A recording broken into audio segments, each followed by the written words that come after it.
All right, welcome everyone to another draft here on twitch.tv/McGriff. This is another MenguCube Draft. This is the second one I'll have done. And, well, I guess we're just going to start with the Mox Emerald. This is a powered cube, as is evidenced by the Mox Emerald. Mox Emerald, probably the worst Moxen, realistically, but it is still a Moxen, which makes it still head and shoulders better than most cards in the cube. Otherwise, there's a Verdant Catacombs, a Ponder, a Tireless Tracker, Ashiok Nightmare Muses in this cube. That's kind of interesting. But yeah, we're just going to take the power here and sort of move on with our day. Nothing too special about that. Okay.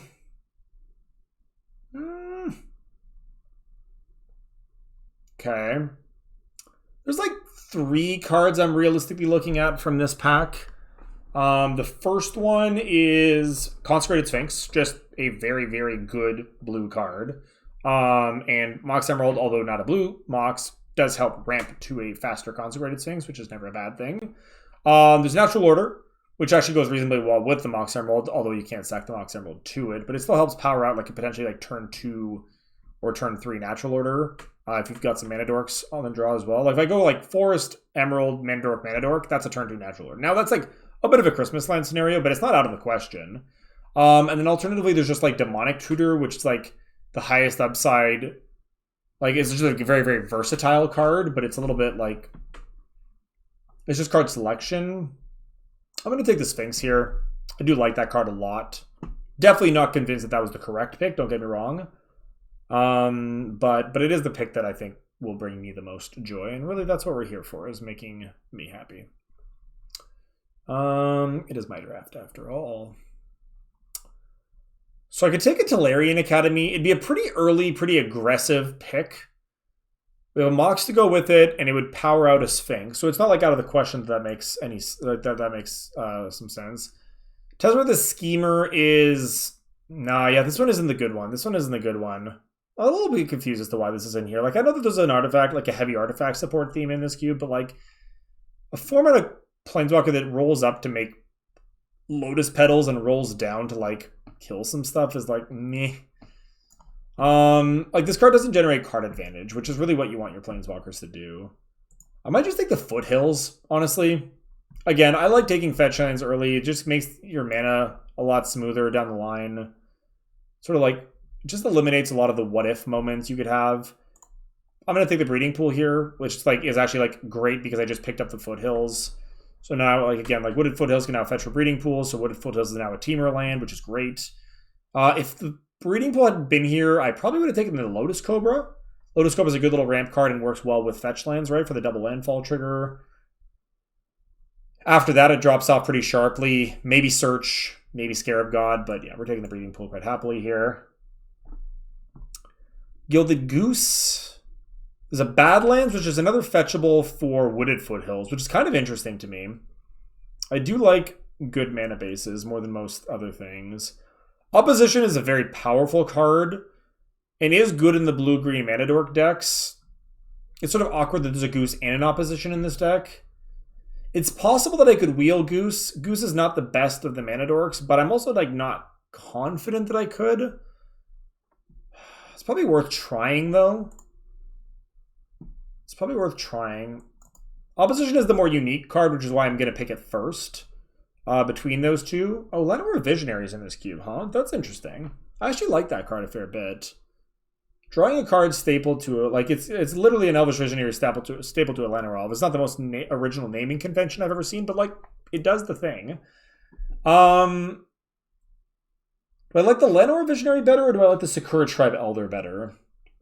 Llanowar Visionary obviously better with opposition, but Sakura Tribe better at just generally ramping. It's also a turn 1 thing that I can do if I draw the Emerald, so I'm going to take that. Ooh, well, here's a Vorinclex again. That did do us well last time. There's also a Signet. There's also a Night's Whisper. There's a Thrun, but I don't really think that's a super real card. Man, don't you think the Vorinclex again? I've been, like, kind of impressed by this card. It can, like, randomly just hose people. But I'm wondering if the Signet isn't just better. Signets are so strong. Signet does nothing with opposition, but again, it's another piece of ramp for the Consecrated Sphinx. I'm going to take it. We're not sold on it. We're not like locked into opposition. I just took it because it was a high upside pick. And not because it was like, oh god, I gotta play the opposition. So there's a Regrowth, a Manglehorn, which I do actually think is probably good in this cube. If they're including if the Manglehorn is included in the cube, that tells me that it's probably good. ETB smash a Signet or a Mox or something is pretty strong. Progenitus is an intriguing pick if I thought there was a chance I might wield a Natural Order. But I also don't think we're a very good Natural Order deck right now. I'm going to take the Manglehorn. Ooh, and get rewarded too, because we didn't wheel that. I like Ashiok a lot. Like, we might just be running Sultai Nonsense back, and I'm not even mad about it.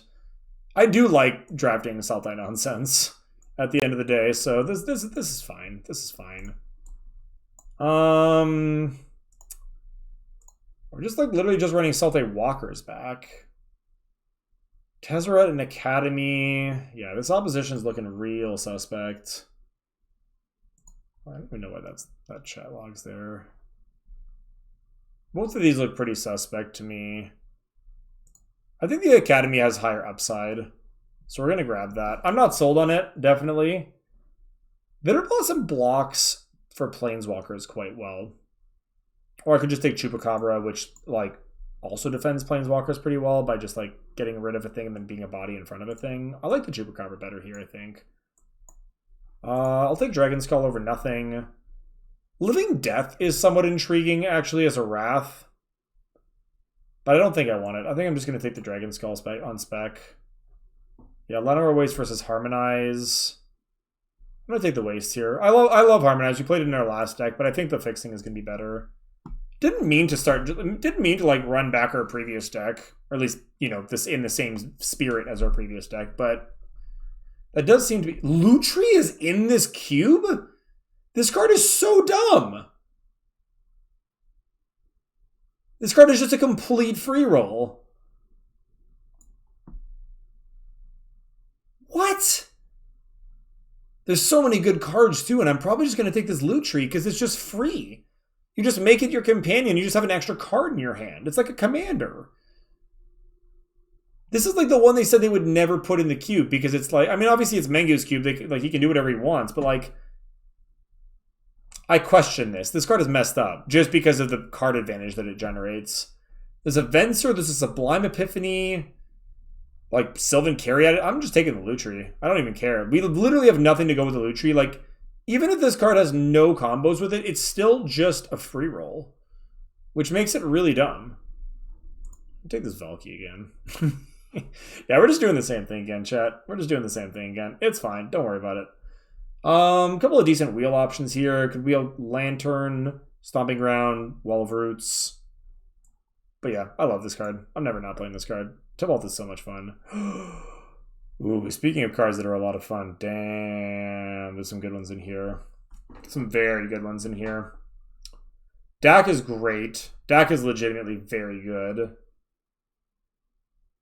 Dak's probably obscene in this cube, too. Just because there are so many, like, Signets and random things. Like, you're just always going to have something pretty spicy to grab. There's an Ancient Tomb once again, which does not look bad in our deck at all. I think I have to take Glenelendra Archmage, though. Like, I have almost... I'm not going to say I've never passed one in my life, because that's probably not true. But, like, man, it's a rare day where I'm going to pass a Glenelendra, and this is not one of those days. Okay, probably just going to take the Bark Channel pathway here. There's a Temio, which I think is decent, and an Inferno Titan, which is probably ambitious. I'll splash for the Tibalt, as always, but that's a much easier splash than splashing for Inferno Titan. So I'm just going to take the blue-green land and be happy about it. Hedron Archive, Fimage. Fortress doesn't do anything for me. I think I'm going to take the Thief here. This is actually going to be a Thief pick. We were disciplined last time, didn't pick it. I could take Anticipate to go with the Lutri, but that's like a medium card that makes a good card just better. So I think we're just going to take the Thief, and if we wheel the Anticipate, great. If we don't, then like whatever. Again, not a very high value pick. Ooh. Things that are high value picks are Forces of Will, though. That card is great. And we have enough blue cards in the deck so far that I'm pretty comfortable we can kind of keep building on that. Force of Will, when you tap out for a Planeswalker, like playing Ashiok on 5 and then having a Force to back it up is so sick. Unlikely to wheel anything, but like maybe Heartless Act. Maybe Heartless Act if we're lucky.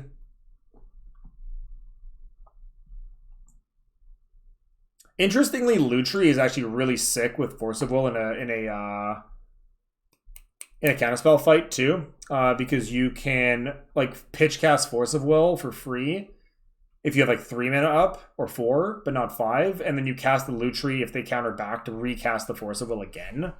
Plus get the Lutri out of the deal, so like that's pretty cool. This is not a pedal deck. This is really not in any of these cards deck. I'm gonna take the Huntmaster. There's a odd chance that I might bring that in out of the sideboard against aggro. It does do a good job against aggro. Gain 2 life, make 2 bodies. It's a bit of a brick wall for like red and white aggro, I think. Maybe not a brick wall, but certainly a huge speed bump. So we'll pick that kind of just to future-proof ourselves a little bit. Ooh, love binding the old gods in this deck. This looks like a really nice binding deck. Can fetch a breeding pool off of it so far.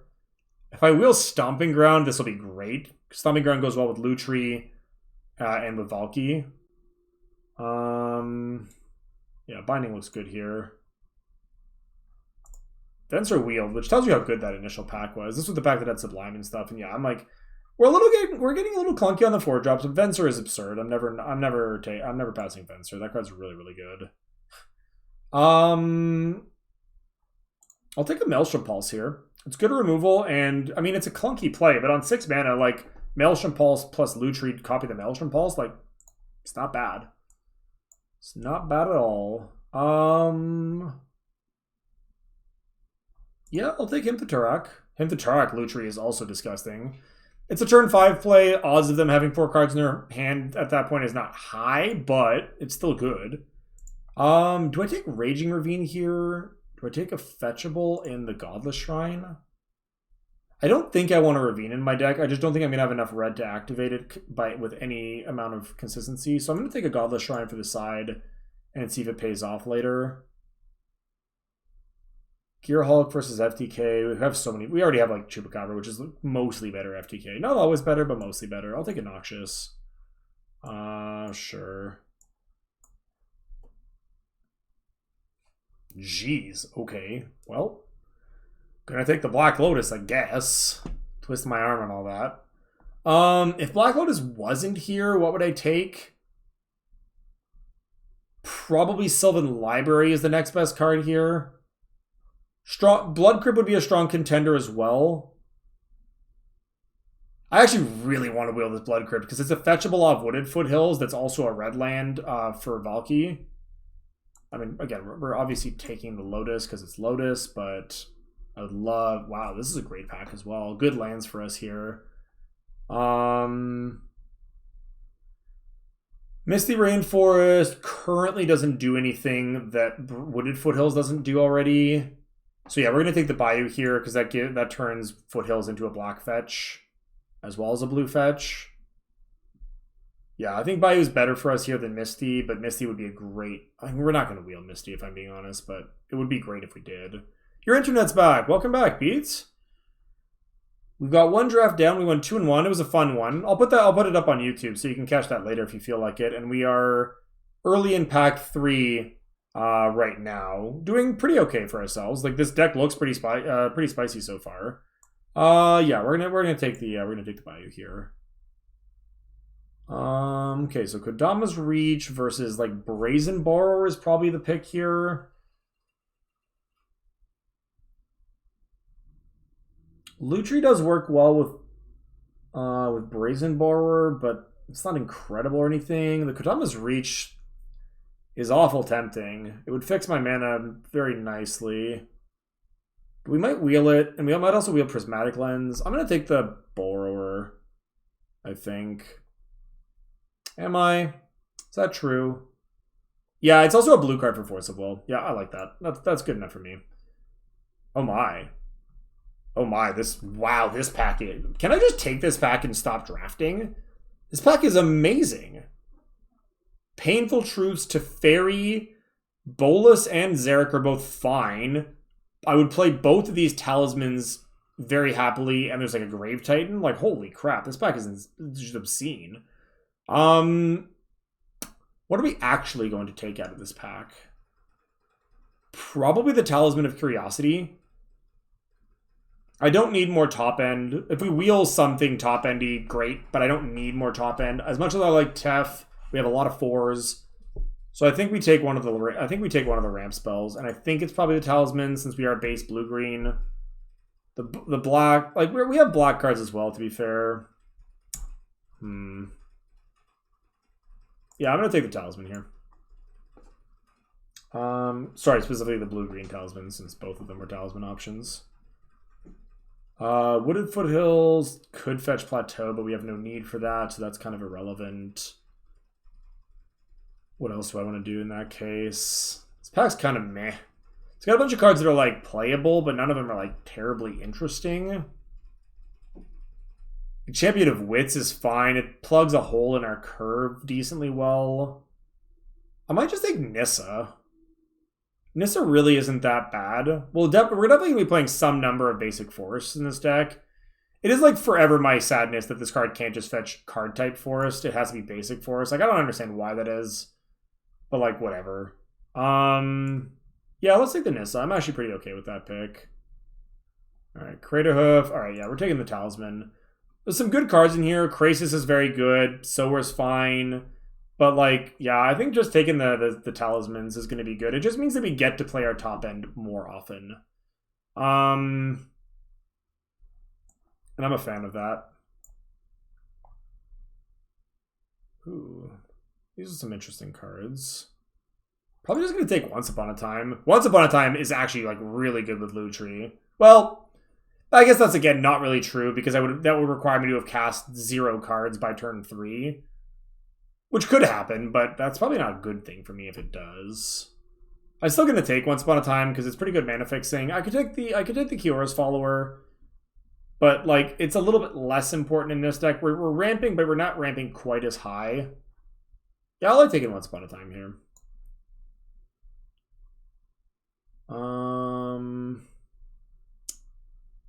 Take some fixing here, probably. Take the Drowned Catacombs, goes with the Bayou and the Breeding Pool to fix my mana for the other color. But they're not. Yep, I like that.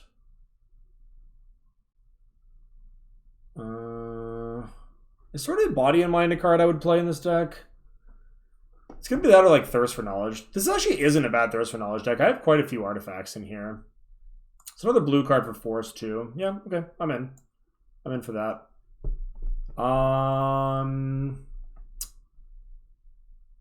Ophiomancer? It's probably a fine speed bump. A good little card to just kind of get in the way of stuff. Shame the Ophiomancer and the Skull Clamper in the same pack. That's a combo.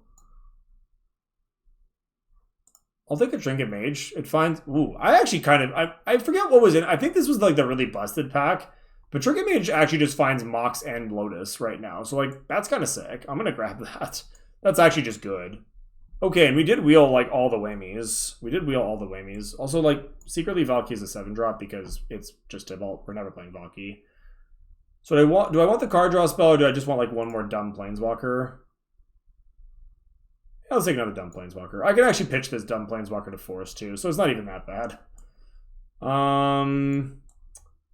I'm never playing Eureka, but there's an outside chance I might. I actually think I like both of these cards, but since red is my splash, I'm actually gonna take the Spellskite and like be like pretty okay with it. And then this goes in the sideboard. This deck came together.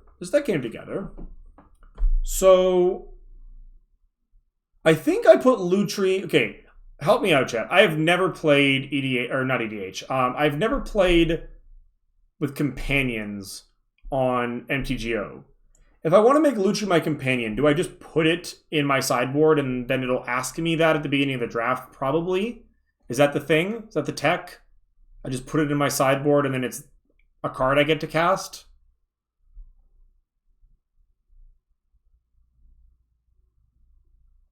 Oh, do you know what? I forgot. I forgot that the companion rule changed. So having Lutri in my sideboard, I mean, it's still a complete free roll in that I just meet the criteria by virtue of playing cube. But I don't get to just free roll it because I do still have to put it in my hand.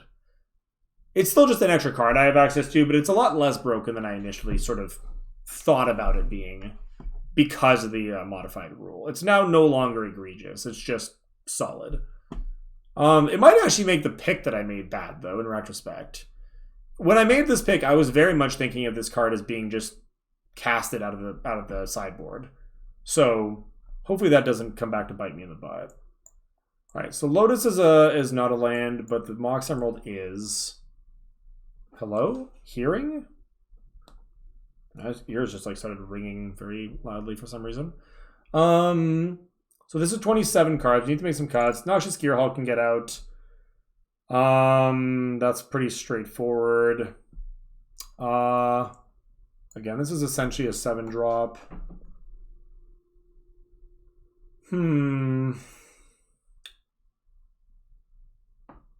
This is essentially a 2-drop.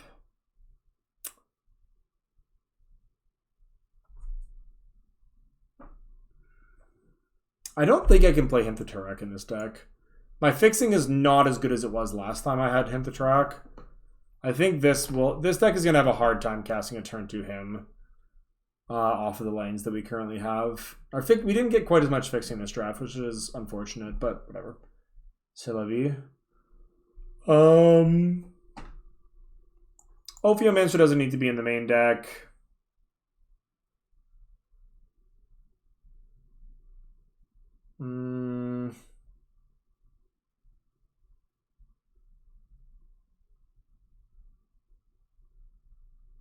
What's the quality of my red fixing? It's really quite bad. I kind of thought I had... Oh, I do have a Dragon Skull Summit. I am going to play that. I am going to play the Dragon Skull Summit. I'm glad that I have that because I did legitimately forget about that card. We are going to play that. That's another red land. So the biggest problem is Wooded Foothills does not currently fetch for red if I don't put a basic mountain in my deck.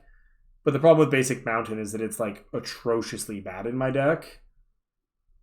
It kind of makes me wish that I'd taken the Talisman of Indulgence instead of the Talisman of Curiosity in retrospect, but I kind of thought we'd get there more than we ended up getting there.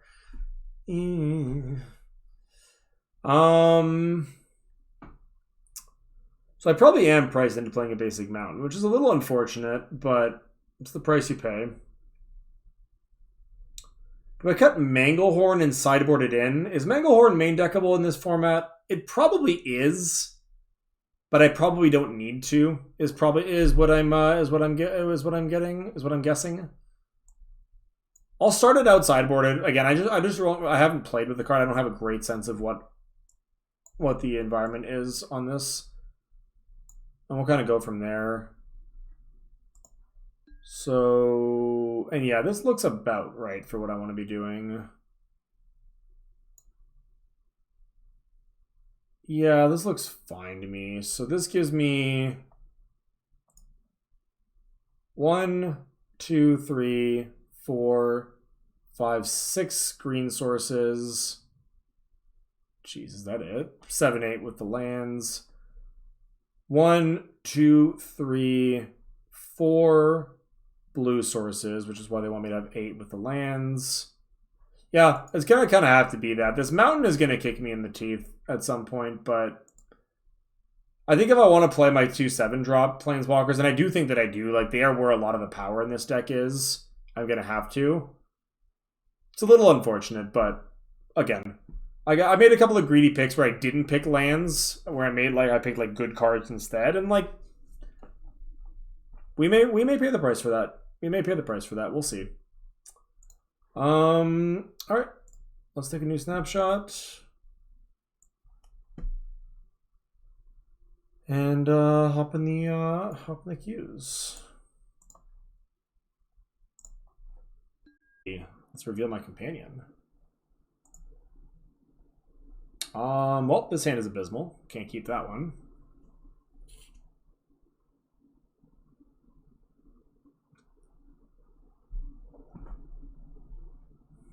Yield Companion Zone.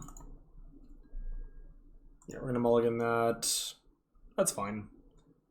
Yeah,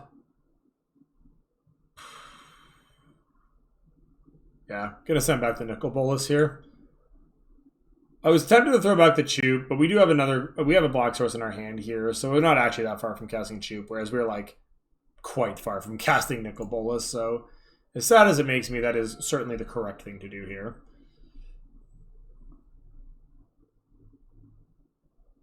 I was gonna say, if they thought sees me, so help me God, I'd be so dead.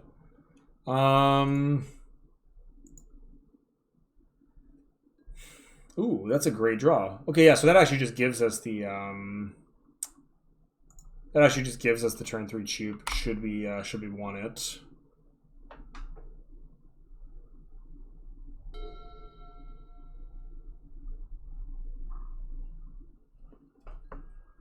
Ooh, that's gonna hurt.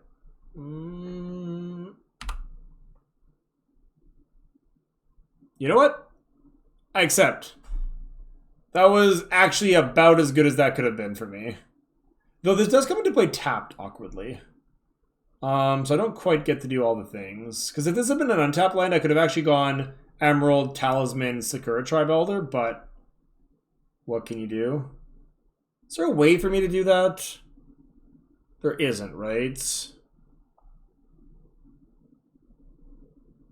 Yeah, there's no way for me to do that. So I can go cast the Emeralds. And then I play the Sakura Tribe Elder. And I could like... Yeah, you know what? I'm going to do this just to represent something. So I'm going to get a black source here. Because I have a double blue in the form of the Talisman. So then this represents like a... I don't know if Force Spike is in the format or like Spell Pierce, but it represents some sort of blue base counter magic. So we'll do it. It may literally represent nothing, but my opponent may not know that. Okay. Alright, well I'm going to need to draw something, because I can't Chupacabra a Worn Power Stone. Or a Mox Sapphire. Not really what I meant when I said gotta draw something. I'm gonna be honest, deck. Not really what I meant at all. So I'm 2 mana and a land and a red... Force Spike is in. That's kind of cool. I don't think it should be. I think Force Spike's bad, honestly. Like, it's so much worse than Mana Tithe for a variety of reasons, but, like, whatever. Bottom line, but I mean, the good news is that if it's in, my opponent might have to respect it. I don't know. Okay, this is fine. So I can go... Yeah, I can go Talisman of Resilience into Chupacabra, kill your 1/1, because reasons... My opponent's gonna play like a prime time next turn, and I'm gonna be real sad, but it is absolutely like, don't get me wrong. When Force Spike is good, it's absurd, right? Like it feels very good to counter somebody's like 9-drop for 1 mana, right? Especially when it's so preventable. Sure. That doesn't mean, wow, I'm actually like stunned that it didn't make me discard my last card. Like, absolutely floored that they didn't make me discard my last card instead of just killing my 2/2. That could not have been correct. I'm going to keep the forest in hand so that I have something to discard, because all I need to draw is... Well, I really just need to draw my 1 red source, but I'd rather discard forest than discard Nicol Bolas. You know?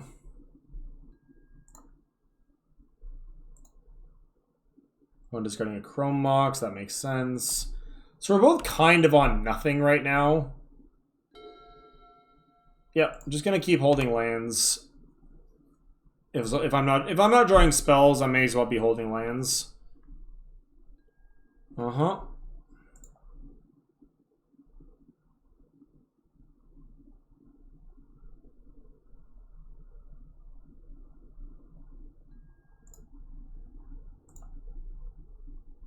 Iona? Lord. Well, that's not good for me. That's not good for me at all. What are my answers to a resolved Iona? A result of the owner that's almost like 100% naming black. Can I deal with it? Venser is an out. That would be it, and Borrower. Okay, I have outs, so I won't concede. If I had literally no outs, I would rather just concede here, obviously. But because I actually do have outs, this is fine. Generally. Good draw by my opponent. Like, they were top decking as well here. Like, they probably had the AO9 in hand still, or the Reanimate, and we're looking to find the other half of that.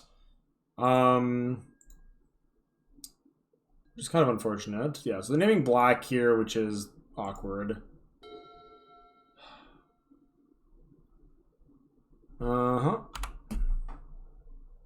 Hey, Alex, how's it going, dude?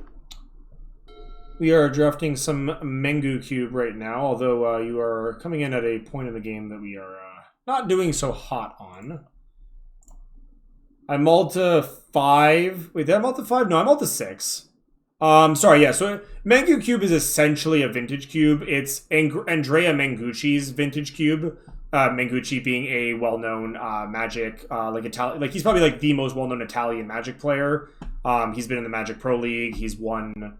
Has he won Pro Tours? He's won lots of big things. He definitely won a some big arena tournament a year or two ago for sure, if nothing else. But like, yeah, bottom line is like he's a very like sort of active Twitter personality and everything, and he's a massive avid cube aficionado, and he cubes with his friends like all the time. So he has his own like personal curated cube list that's like a decent bit different from the actual MTGO vintage cube list, but it's still a vintage cube, right? It's got power in it. It's got like, you know, all the like it's got like a bunch of mana rocks and stuff. Like, so it's still doing like very powerful things. It's just a different curation than the yes. That is exactly what I wanted to see.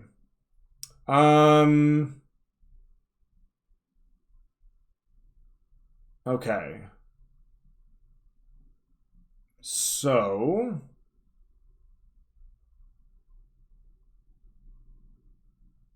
this is fine.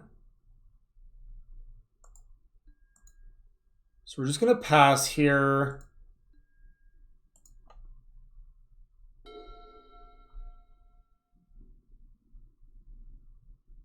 I want to see what they're going to do with the Lily. Probably just roll her up again.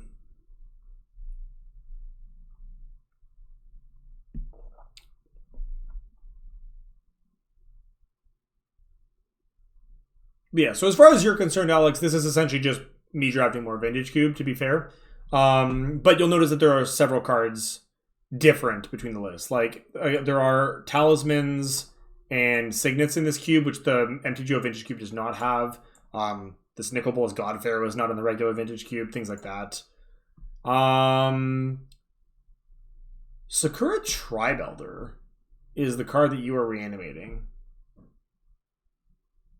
Why? I mean, I guess it's like you're discarding it otherwise, so you may as well, but like, yeah, I guess.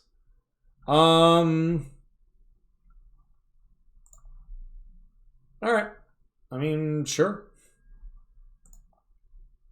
Weird that it went to my side of the graveyard or battlefield there for a minute.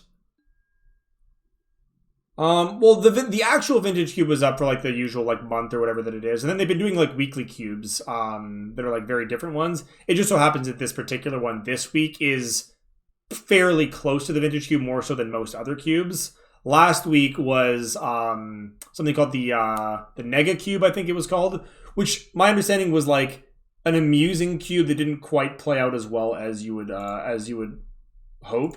It was essentially a cube that comprised of all of the cards that are not in any other cubes that have ever been on Magic Online. It was sort of like giving like the reject cards a time to shine, which was a neat idea. But the problem is that meant it was like a lot of like kind of bad cards. So it was sort of like a bad cards cube. It wasn't like actual bad cards cube, but like I watched a couple of streamers. They've like played it a couple times just to see what it was about. And they're like, it's not that good. And then moved on. So I didn't bother with it.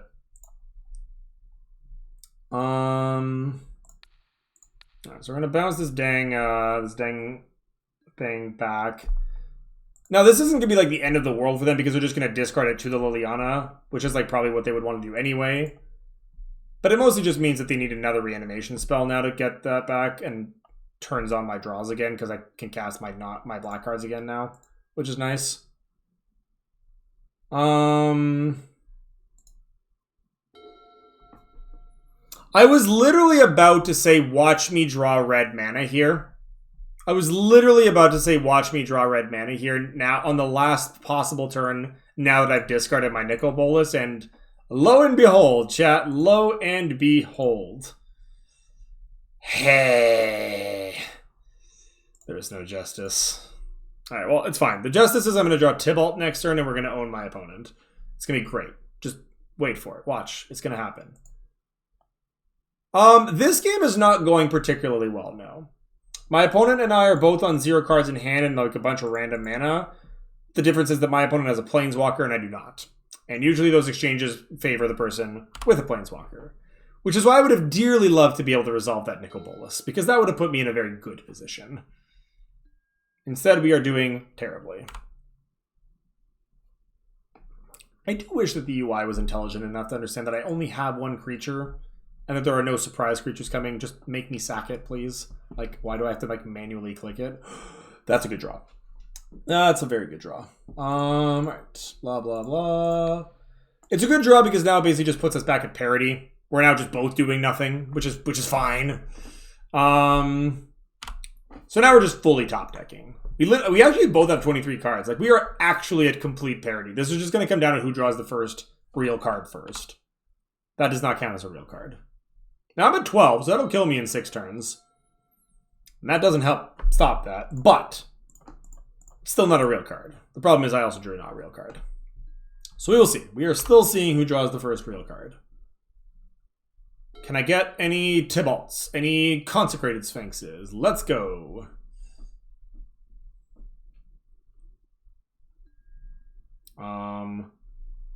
Sure. Oh yeah, this idiot doesn't even actually fly. It just is a 2/2. You have to discard a forest to make it fly, which is like fair. They have like all the lands in the world. They don't need another forest, but I'm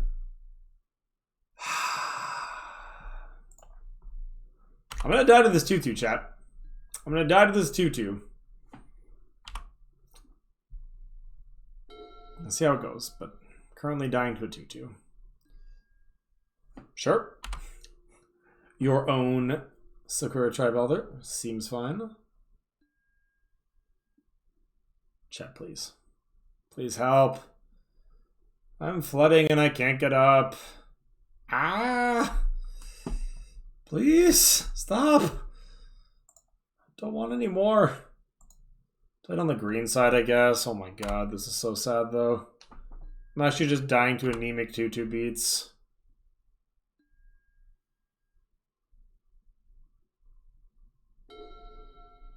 So the problem is if they draw nothing, it's a land, and if it's a land, I'm not sure I would have cast Birds of Paradise there. I probably would have just jumped the Putrid Imp. But whatever. PogChamp. Alright. We win, chat.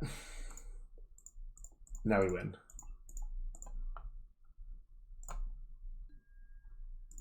Yeah, boy! Alright. Easy mode engaged. Let's go. Ooh, that Nis is also very spicy. Alright. Let's go, let's go. Alright, my opponent. Don't draw anything once, and we will get there. One time, don't draw anything good. Let's go. You cannot beat this Tibalt. Spells Guide actually really does help that be true. Because most of the Planeswalker kill spells can also kill creatures, so I can just redirect to Spells Guide, and you better believe I will do that if I have the chance. Because right now, next turn, even if Tibalt does literally nothing else, it lets me cast Nissa and Thirst for Knowledge and attack for 3 and keep rolling up. So we have, as they say, turned the corner, I think. Alright, that was a dumb game. That was the game we got him to Turact on, like, turn 2, and then, like, Liliana'd, like, 5 times, and still did fine. I'm not complaining, but, like, what happened? Yeah, I'm definitely going to bring in Manglehorn against his opponent. They showed me tons of artifacts. Did I see anything I didn't like against them? Nothing in particular. Like, it all looked fine. The main thing I didn't like was having to mulligan and then getting my hand obliterated, but you know, I don't think anybody really likes doing that. Yeah, I actually don't know what to cut against this opponent. They're all like pretty good options.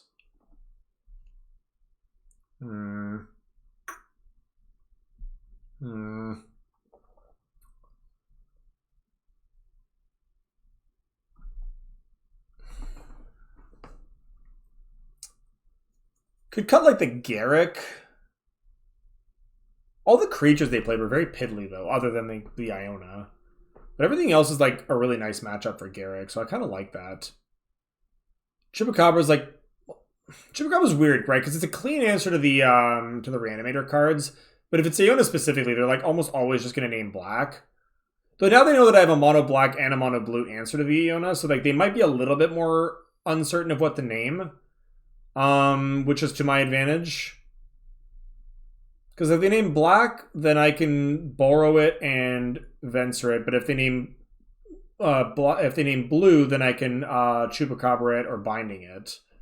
Or Pulse it, for that matter. So, like, I have lots of answers. I don't think they can really cut me out of any of that. But that does leave me wondering what on earth I'm supposed to cut here. Maybe just the Once Upon a Time?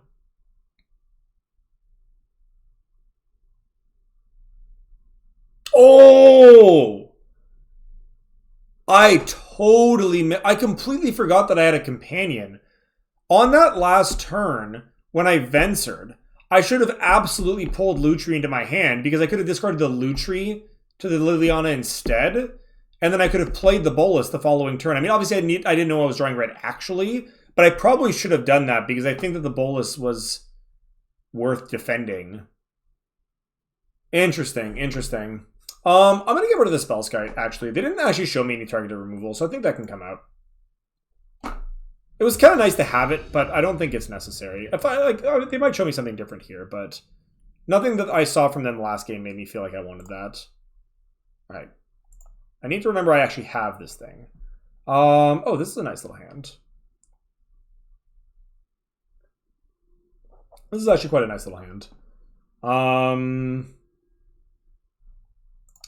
So what this hand lets me do is it lets me go turn 2 Trinket Mage, get Lotus. And then I'll have and then all I need to do is draw a 3rd land, and I get to go Bolas on turn 3. Seems good. So we're gonna try to do that. Any land lets me Bolas on turn 3 here, which is like kind of gas. That counts as well, actually. I will definitely accept that. Okay, so let's go Breeding Pool, Mox Emeralds, Talisman.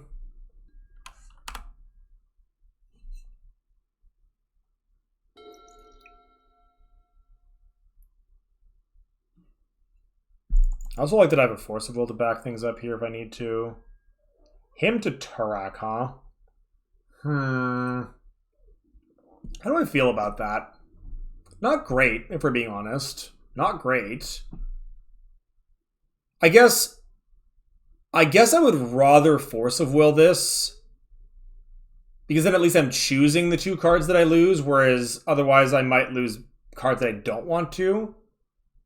Yeah, so we're going to force this. This is a bit of a weird one, because I'm still losing 2 cards, but I think choosing which 2 cards I lose is always going to be better than losing 2 random cards. And I am getting rid of the Trinket Mage here, since I think the Bolas is going to be much, much better in the long run. And I think that that's important. Like, I would rather keep the better card overall. Okay. So Dragon Skull Summit here. Let's play that, because it's also my 2nd black source. And I have nothing to Binding right now anyway. But I can Binding their next good play. And I'm like building my way towards this Bolas like pretty soon. We're not there yet or anything, but like if I can hit like a Sakura Tribe Elder or something, that'd be pretty spicy. 1, 2, 3, 4, 5, 6. Yeah, 2 turns from now.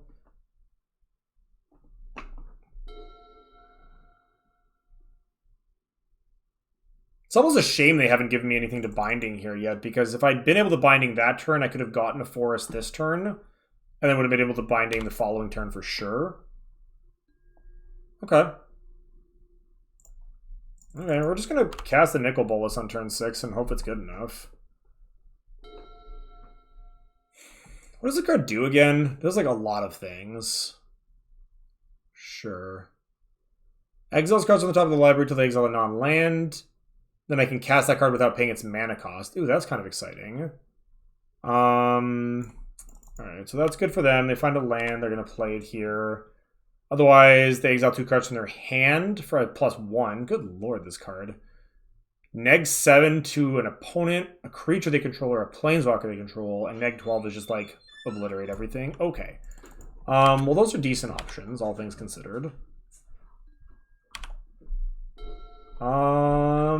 Alright. Well, let's... wait, no. Hang on. Let's just do this. That way I don't have to pay life.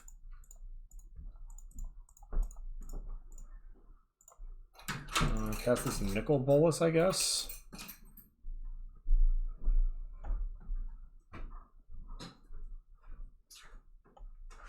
Hey, we did it!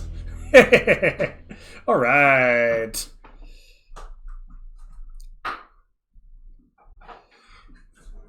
This is like sweet. All right.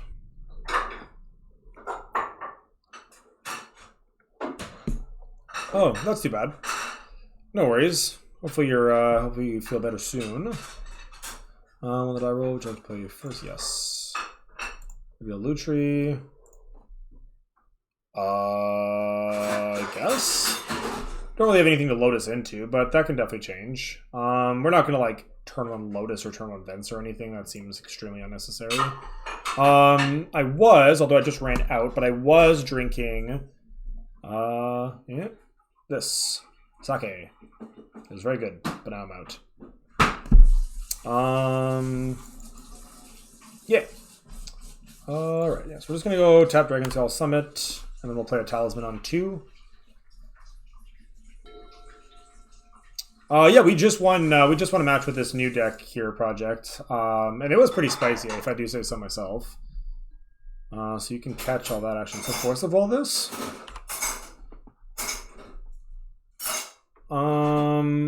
This draft, I don't know if it has a gimmick. It's obviously like very reminiscent of the first one that we did. It's still mostly just Sultai Planeswalker. Like, it's basically just a Sultai mid-range deck.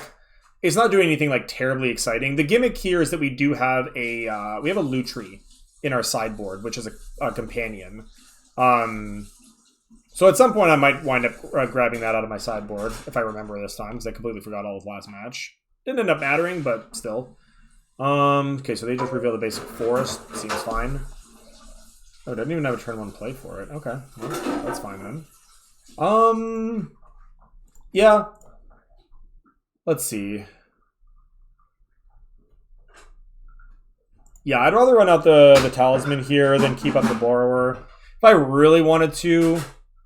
Do I run out the Lotus on the off chance that I need the Vents or something? Is that worth it? Because I could also definitely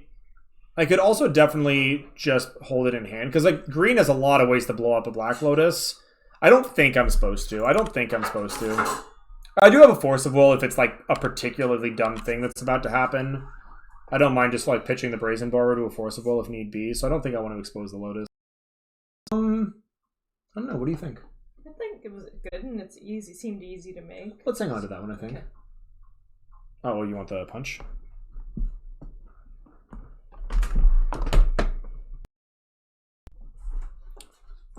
Sure. Their own Talisman. That seems fine. Yeah, that's like pretty good borrower bait actually for my following turn here. For my next trick, it's not bad either. We have a lot of mana and like not very much to actually do with it right now. What this does actually let me do is just have a hard cast Force up now. No, I'm actually less. Yeah, I actually don't want to Brazen Borrow the. No, I don't want to Brazen Borrow the Talisman anymore. Yeah, we actually did get a Val stream yesterday. She went off when we were playing Dead by Daylight. She was She was spicy. Chat was loving it.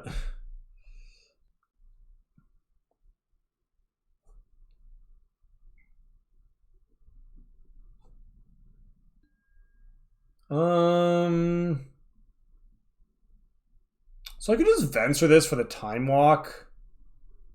I don't know if I'm supposed to. Did they play a land this turn already? They did. Yeah, we're just gonna chill. We're just gonna chill. We don't need to do anything right now.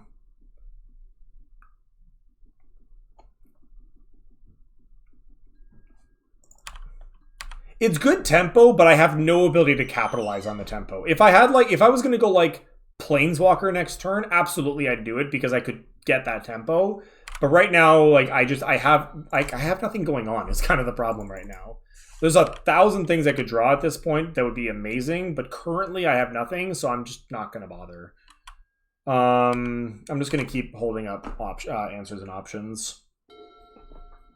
Because, like, my opponent's still not going to get to resolve anything for a while. So, like, it's fine. We're not in a rush. We're not in a rush.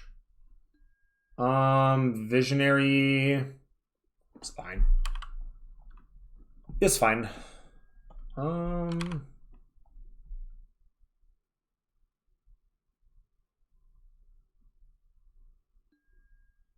Basalt Monolith, huh?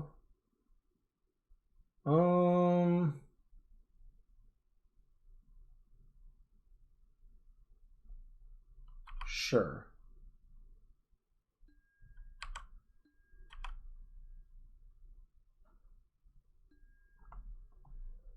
Yeah,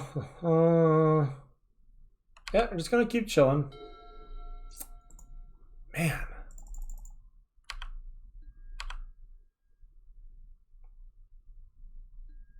Yeah, what I would love to do is have them tap out for something that I can Venser. Like, if they actually tap the Basalt Monolith and then I get to Venser that. Now, that I will do. That I will do. But yeah, currently we're just kind of playing a bit of draw-go right now, so... Harmonize is annoying. I don't think I counter it or anything, but it's annoying.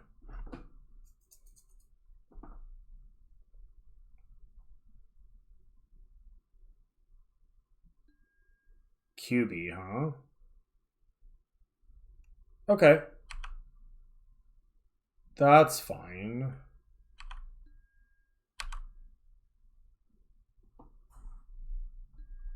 So I'll borrow that back to their hand, or petty theft it back to their hand, as it were.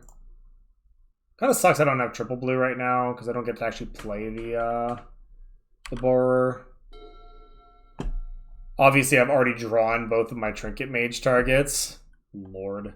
I can't even actually cast Trinket Mage here, realistically, because then it'll tap me out of my double blue cards. This is all very awkward, chat.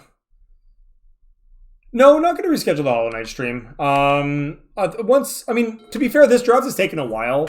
What I might do is I might just stream a little bit later than initially planned and play it. I'd still like to play a little bit of Hollow Knight at the end of this. It is force fodder. That is actually what it's going to do now. That is exactly what it's going to do now.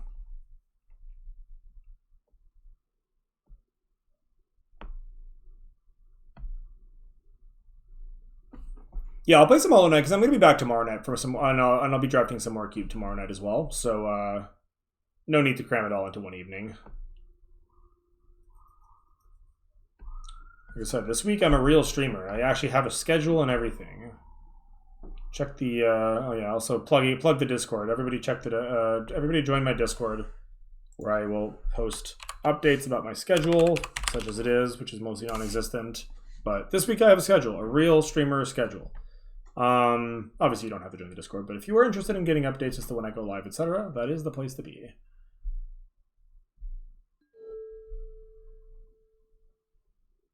I see.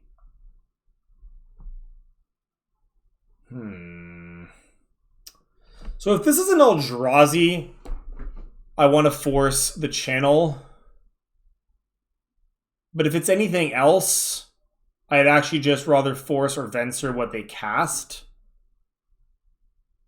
Huh, interesting. Okay, I'm going to let this resolve. I want to see if I can give them enough rope to hang themselves with.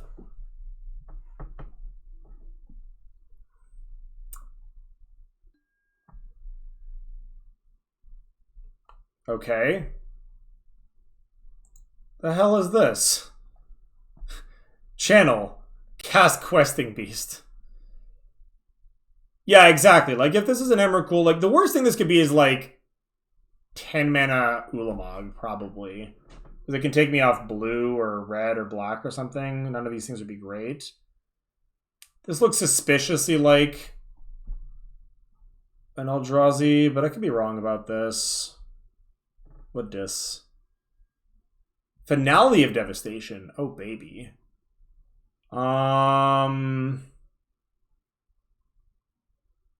That's kind of spicy. So I don't really want to let them do that again. So I think we are just going to force that. I'm going to pitch cast the Trinket Mage because I do want to be able to bounce the stupid QB back to their hand again. But I don't want to get them a rebuy on this because they still have like a lot of mana, right? Like, this is still pretty brutal for me. Or for them. Yeah, so let's just pitch cast that.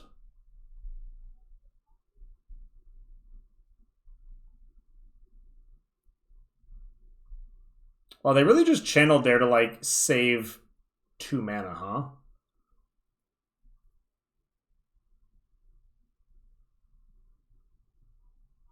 So this should be a good little turn. Oh, they're going again? All right. All right, I'm in. I'm in. What is this? 5, 3, 2, nope. Gaining more life. What's happening? Walking Ballista. Interesting. So they can pay up to 6 more life and do it 1 more time. Why did they not go lower? I don't really understand. Like, are they doing something else after this? I'm confused, chat.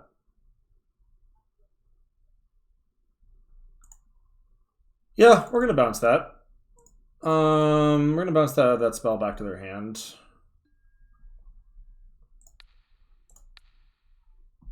They can pay more life into it if they want.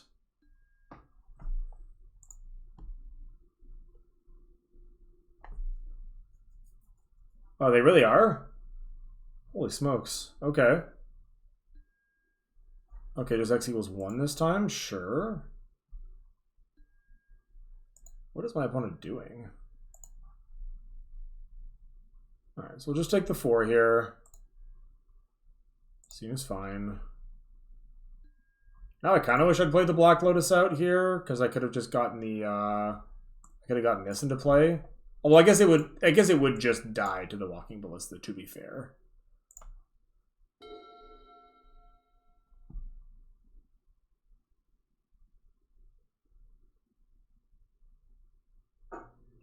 Pete, did you type that before or after? Because that's hilarious. Amazing. Alright, well, thank you for manifesting that, Pete. Alright, I don't know what I'm supposed to be playing around, but let's just cast this first. If only just to flex on them. That's amazing, though. I'm really into that. Hey, take 5, opponent. Or take 7. Be a shame if you'd paid extra life. Target you.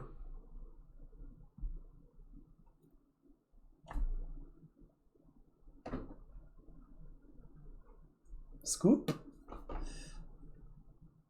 Hey. Well, 2 for 2 on Bolas saving the day. Actually, that's not true. Valky saved the day last time, but still. I mean, that would be the next level Galaxy Brain play. That's true. Hadn't thought of that. Maybe next time. Maybe next time. Alright, what do I like against this opponent? What did we see them doing? Man, that channel play was weird. They did so many things with that channel, and like none of them were the thing I thought they would be doing.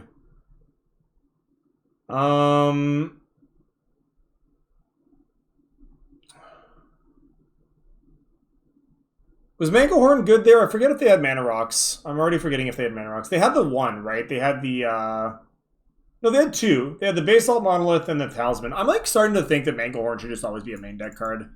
It just, like, Manglehorn's also hilariously good against Basalt Monolith because it just makes the Monolith come into play tapped, which is very funny.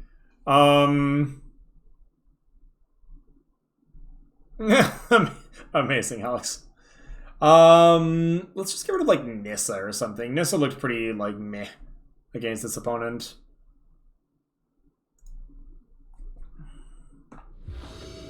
I mean, that would be very sweet, Pete. I'd be down. Alright, reveal my companion. Keep a perfectly decent hand. Yep. Nothing wrong with that. Nice enough, too, that the Trinket Mage actually finds green for us, too. So we actually have double green in hand already, which is kind of sweet. I guess we'll just go Dragon Skull first. Whatever. Doesn't really change anything. If we do draw... Okay. Alright, my opponent's off to the races with their ramp spells. And we do not have any protection this time around, so we'll have to hope. It turns out that our completely reactive hand was just fine.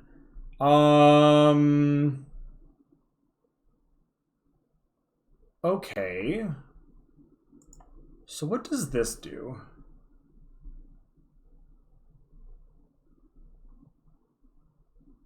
I can't quite Consecrated Sphinx here. Hang on a second. Can I Consecrated Sphinx if I Lotus the Trinket Mage out? I go Lotus for Trinket Mage, get the Mana Rock, or get the Mox. Lotus for Trinket Mage, get Mox. Play Mox. That's 3 mana, 2 mana into Talisman, 2 mana into Dimir Signet, land next turn. That's 6 mana, I think, and it is double blue because I have. Yeah, okay. I think we get to play a Consecrated Sphinx next turn. Pretty sure I did the math on this correctly. Speak now or forever hold your peace, chat.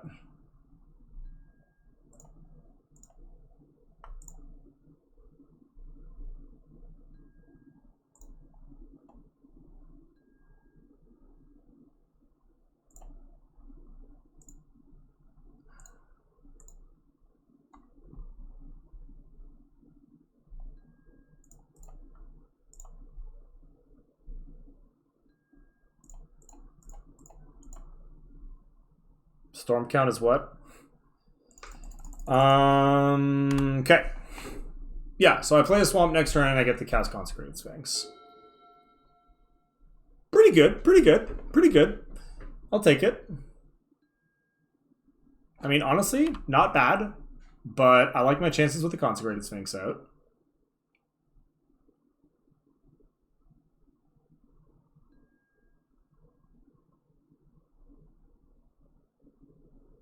My opponent will have a metric ton of mana next turn. It must be said. So I'm a little scared of that. Jeez, they could just channel something here. That'd be terrifying. Excuse me. Let's play a Swamp here, because why not? Alright. I mean, my opponent went turn 3 Nissa, I went turn 3 Sphinx. Both of those are pretty good.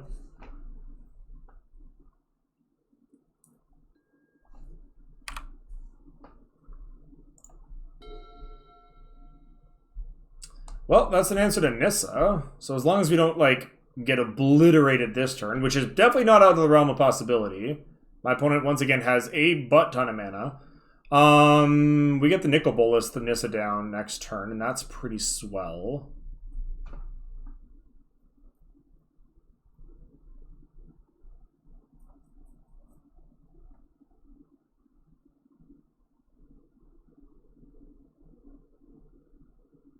Uh-huh. It's not bad. It's not bad.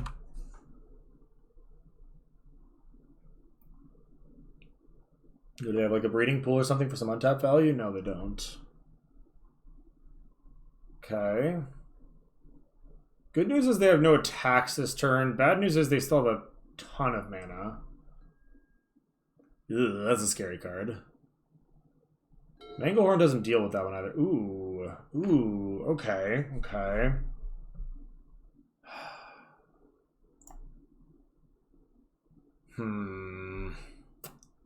That's very annoying.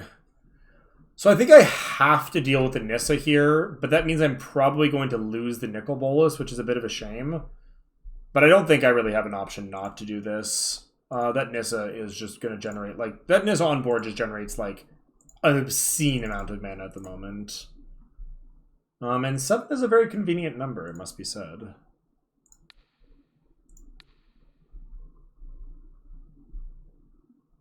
I just don't have, like, heroic intervention or something. I'm pretty sure that's not in this cube. You know what? I mean, they can just yeet everything at the Bolas here. But if they do that, I will... I don't even know. Do I... What do I do if they do that? I'll probably just let it die and, like, eat some stuff. They're going to pitch something, find something else. Jeez, that would have been a big ballista. Holy crap. Yeah. Glad we killed the Nissa. What are they finding? If they have an Ewit, they have a Woodfall Primus. That's still pretty terrible for me, unfortunately. Now, I do get to draw 2 cards. Man, force blue card 1 time? Force blue card? Please? Not even close. This is actually not bad, though. Valkia is another good replacement 7-drop Planeswalker, it must be said.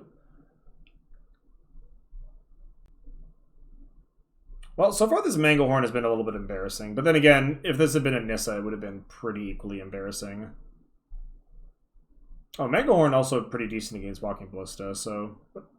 Generally, like, definitely happy on the balance to have this in my deck. Just hasn't been a draw where it was very good. But that's okay. Alright, so what are we gonna try to do here, opponent? So I've learned the hard way that apparently Moto no longer indicates where you're being attacked. Okay, it says in the chat. Okay, no, now it says. Why didn't it say before? Why didn't it say before? Yeah, I mean, you're not wrong. I've literally cast 2 Power 9 spells, and I'm probably still going to lose this game on board. That is something. That really is something, isn't it? Okay, so my opponent has 4, 5, 6, 7, 8. Yeah, so they can definitely cast the Woodfall Primus. So this is like kind of bait. Yeah, we're just gonna let the Nicol Bolas die here. It does mean that I'm a little bit reluctant to cast the Valky. Although not that reluctant. We'll see what my opponent does here. Woodfall Primus going after my red source might actually be tempting to them, and that would kind of suck for me. Because then I couldn't cast the Valky. I'm sort of curious to see if they're going to cast the Primus here or not. They don't have a they don't have a particularly strong target for it, but they might just go for it because value. Okay. That's unfortunate. So -6. -6 it is. And of course, these are colorless. So that's pretty bad for me. Yeah, they had me covered on like multiple angles in that case. That's quite unfortunate. That is quite unfortunate. So am I just dead here? I have an unfortunate feeling the answer is yes. 1, 2, 3, 4, 5, 6, 7, 8. I would need... Woodfall Primus costs 8 mana, if I recall correctly. So I would need 9 mana, or I would need 10 mana to go Valky, and then turn it into Woodfall Primus so it doesn't just die to the Ugin. Ugh. Yeah, Ugin just kind of comes down and a lot of board states just like, Ugin's just like, well, none of this is relevant. You're dead now. But so it goes. So it goes. So let's Chupacabra one of their lands.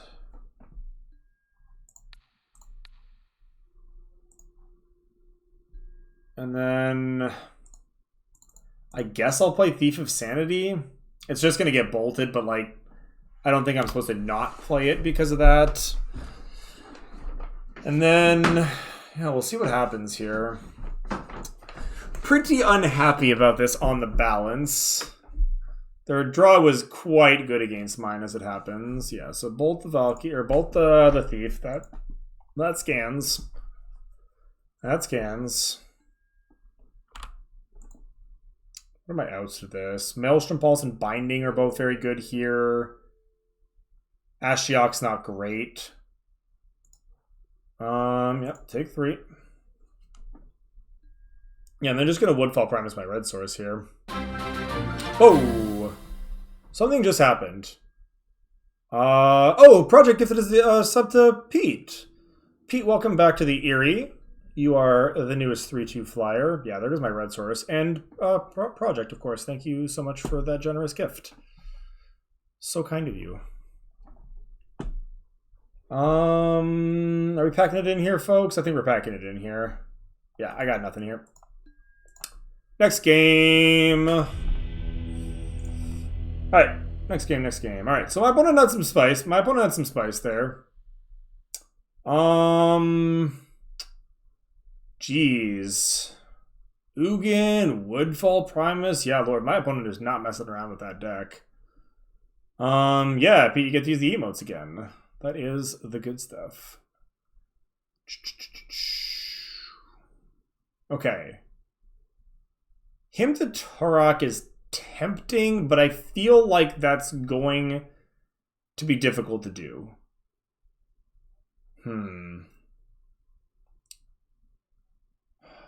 I think we're fine. We just need to, like, not get dunked on.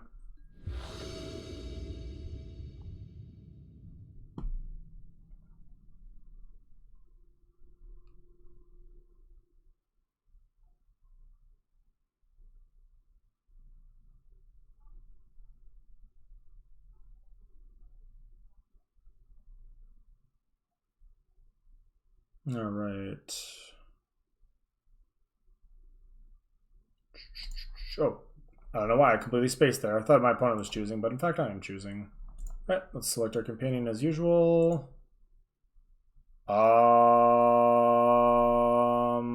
Interesting. Definitely a keep. I think this hand lets me cast Thief of Sanity, right? On turn 1, which seems really good. Turn 1 Thief of Sanity has to be pretty good. I go land Lotus, crack Lotus for black. Land Lotus is 4 mana. Crack Lotus for black.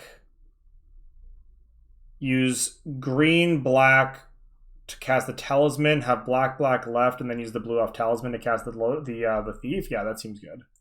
Let's do that.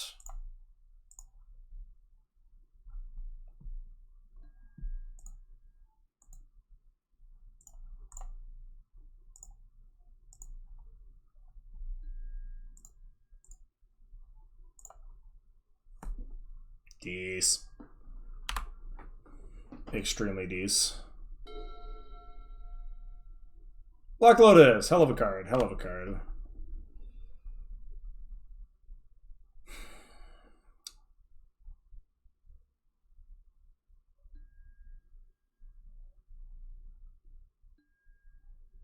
Not bad. Alright, let's smack my opponent, see what we can find.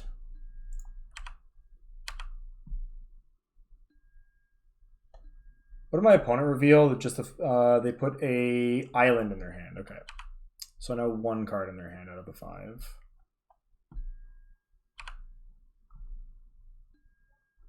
Okay. Well, let's grab a Basalt Monolith. Can't cast that this turn. But we might be able to next turn if that's relevant. And then pass.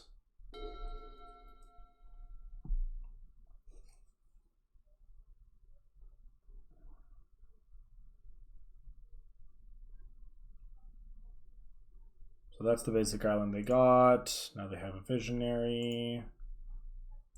Get rid of that. That's no longer known information. Alright, so they're on 4 mana now. Okay. Somehow MenguHorn's still being kind of annoying, but whatever. Again, we know that we have targets for it. And this turn 1 Thief still going to do a lot of work, I suspect. Let's find out what's cooking over there. It's a shame I can't play lands off of it, or I would probably grab a land here. TBH, but so be it. Excuse me, what? Okay. My opponent's got some cards. Let's take that there, Oko. Let's take that there, Oko.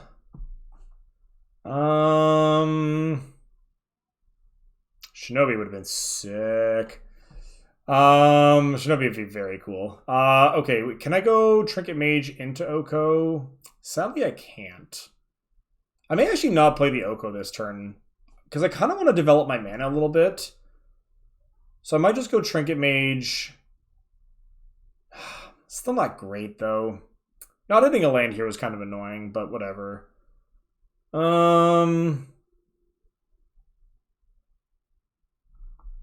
Nah, playing the Oko has to be right here. If playing the Oko is not right, then I don't want to be right. Or if is wrong, I don't want to be right, I believe is the saying. Thank you. And I guess we will make a FUD. Classic 6 loyalty for 3 mana. I mean, morally wrong, yes. It is technically correct. It is morally wrong to play Oko. You're not wrong. You're like that is true. That is true. But look. Technically my opponent did this to themselves. So they can only be so mad. Ooh, now that's a MenguHorn target. That's a beautiful MenguHorn target.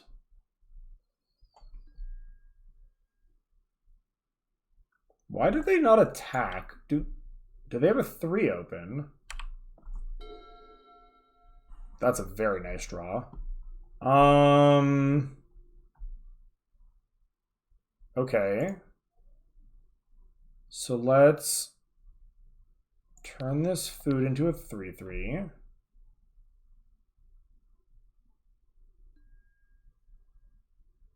Then let's... I think I want to mangle first. Just in case they have like a trick that they're trying to get me with here. I want to have the ability to like force it out right now.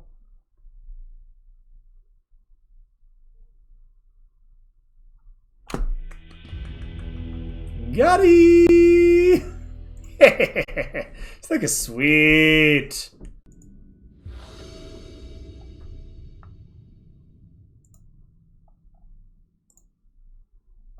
Alright, on the play. Will I ever cast this loot tree? We'll have to find out. I haven't even pulled it into my hand so far yet. Man, companions really are like so much worse when you don't get to just play them out of your sideboard directly into play. Like, it's such a brutal difference. This is a very nice hand. Wooded Foothills fetches Breeding Pool here, which is great. So we're gonna curve probably Wooded Foothills into Swamp, into Dragon Skull Summit. Turn 2 is probably gonna be Talisman, but there's an outside chance it's Hold Up Borrower. Looks like it's not going to be, though. Not against a blue-black opponent. I'd rather get my Talisman going. Do I play Bayou? No, I do want to get the blue source. I'm not paying the 2. That's not bad, actually. Yeah, so we play the Talisman here, and then next turn we have our choice of Garruk or Chupacabra, assuming everything goes right, which maybe is a bad assumption to make, but...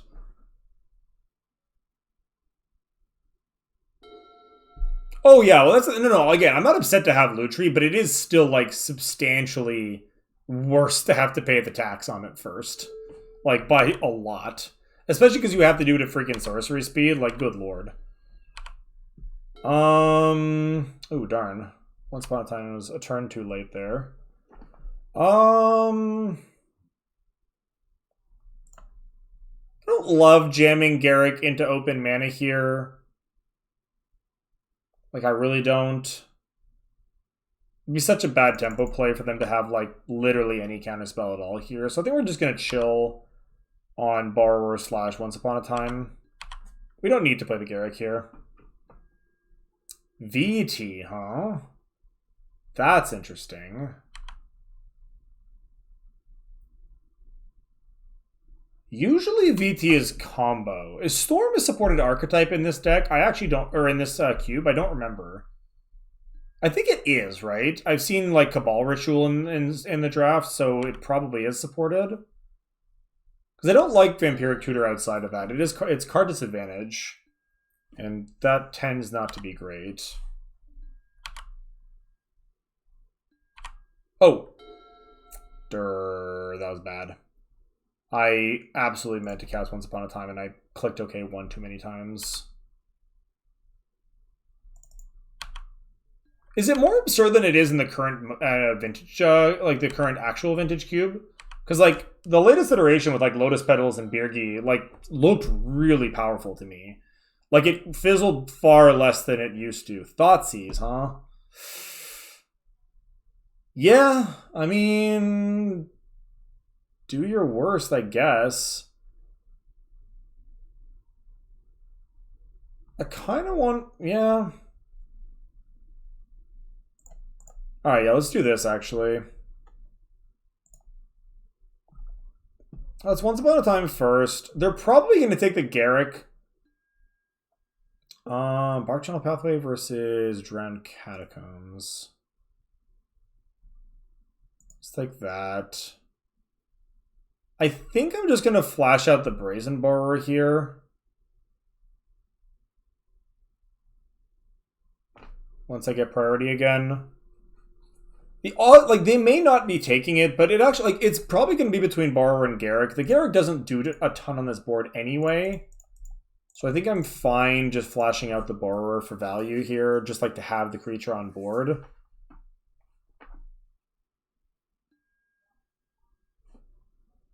So let's see what they take. It'll be the Garrick, I expect. Maybe the Spellskite if their Storm win con is like Great Shot, but that's probably not relevant. It won't be the Chupacabra. It's almost certainly going to be the Garrick, but the reality is if they are Storm, they probably don't give a crap about what I'm doing. That being said, Thoughtseize would be a Storm card, to be honest. Thoughtseize is playable in Storm. They took the Chupacabra. Okay, consider me surprised. Then they're not Storm. If they took the Chupacabra, they're not Storm. I don't know what they are, but it's not that. Because Storm doesn't give a single you-know-what about that. Oh, okay. I mean, that's cute, I guess. That is cute. But now I get to just Garrick that and, like, flip my Garrick immediately? And also protect it? Okay. I mean, I don't love it, but I don't hate it. This is fine. I guess they could have a counterspell here. They probably do. Maybe I should have played the Garrick first. Yeah, I probably should have played the Garrick first. I'm going to get got by like Mana Tithe here and feel real stupid. Or not Mana Tithe, spell Force Spike. I'm getting Force Spike here on chat. Like, they kept double blue up, which is just like unbelievably conspicuous. Although they did play 2 single black spells, so the double blue might just be up by coincidence. I don't have high hopes for this card resolving, is all I'm saying, chat.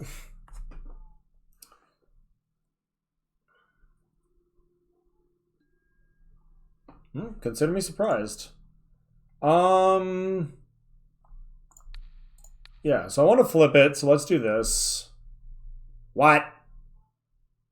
What is this? What are you doing?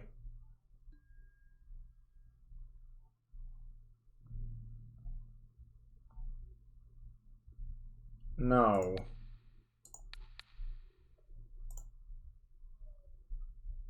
Alright. That was weird as hell. Alright, well then I'm actually very glad that I did it the way I did. Because any other way they could have responded with the petty theft. Now I actually get to do the thing. Now all they're doing is bouncing my thinger, and I still get to do this. which is quite nice. Okay, alright. Never mind, I had a big brain all along. Don't even worry about it, chat. Huge brain confirmed.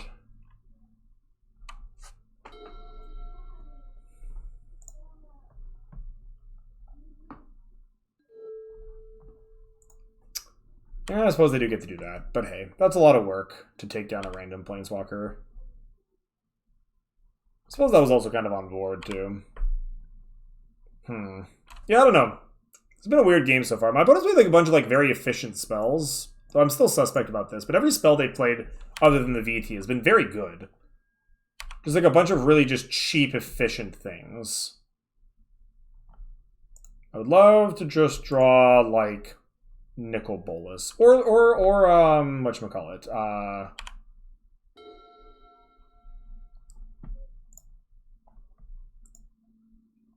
I love this deck. I love this deck so much. Whee! I'm gonna get Force Spiked, and I'll deserve it, but this is still great. Alright, Force Spike me. Let's go. Show me the Force Spike. Please don't.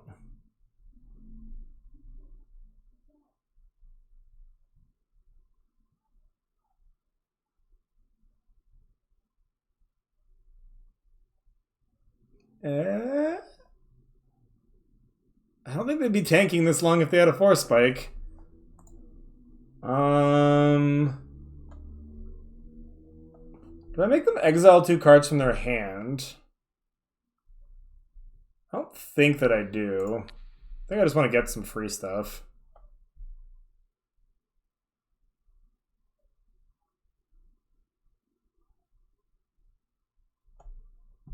Kind of want something happening on board right now. This is neg 12 to mess them up, sure.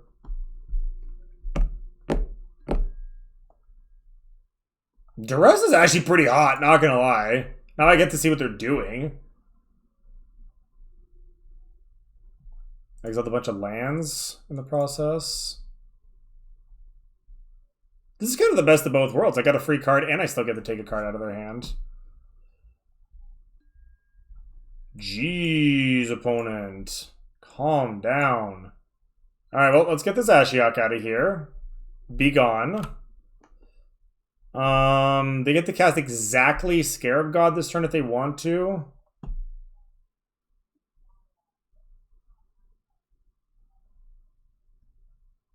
So land. Scarab God, yep. Yep.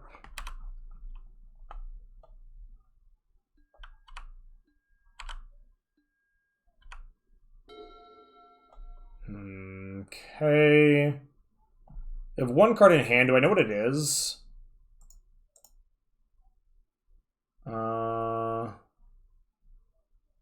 No, I think the card that they have in hand is the one I didn't see, because I think they had Island, Scarab God, Ashiok, and now all of those are gone.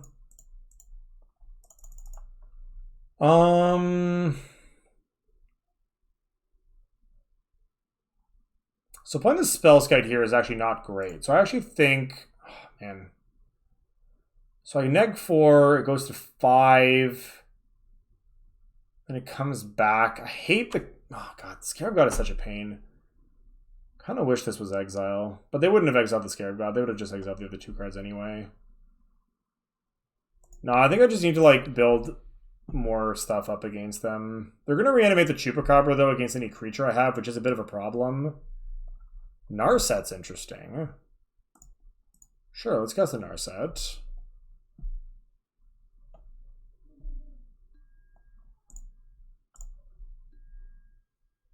Jeez, that's a good draw. Jeez. Alright. Man, this deck is awesome. This deck is so cool, dude.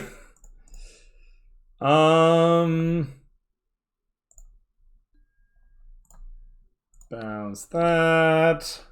And we have to exile something. It won't be the Scarab God, let me tell you what.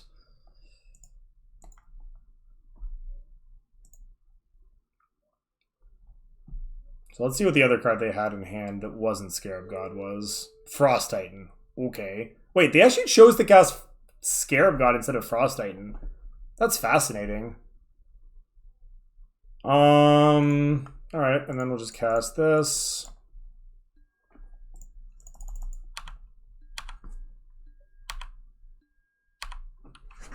This is kind of good so far. It's kind of good so far.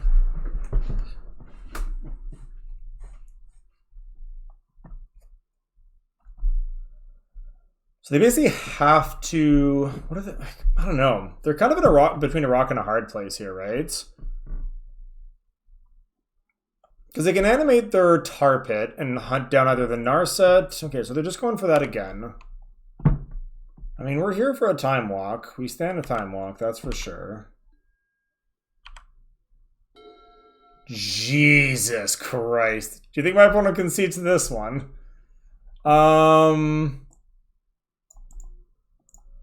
Let's do that.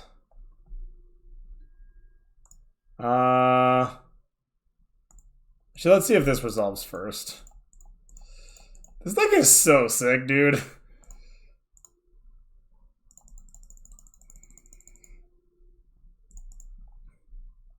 These top decks have been actually out of control. Like, completely out of control. Alright, so take that.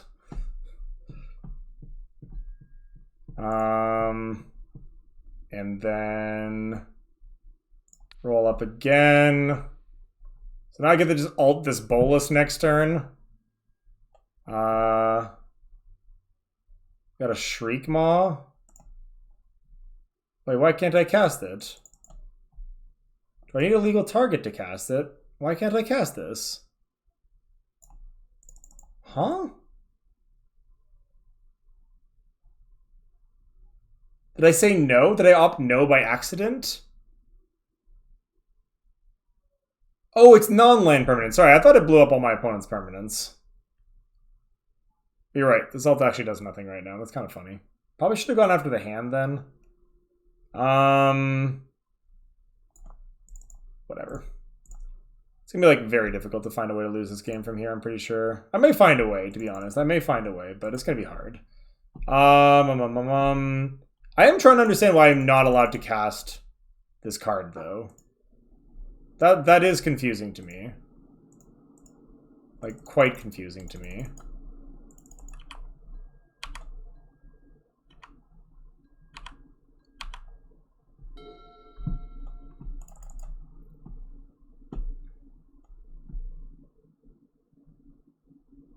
This is power up Creeping Tar Pit to go after Tybalt, I'm guessing.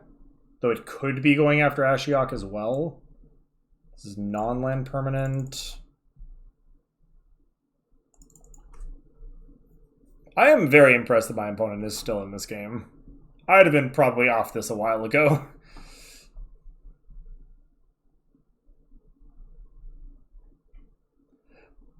Excuse me.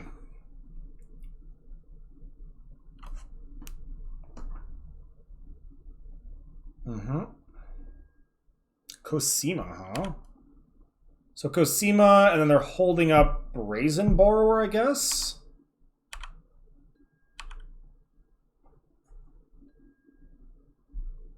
Uh-huh. So roll up Tibbers.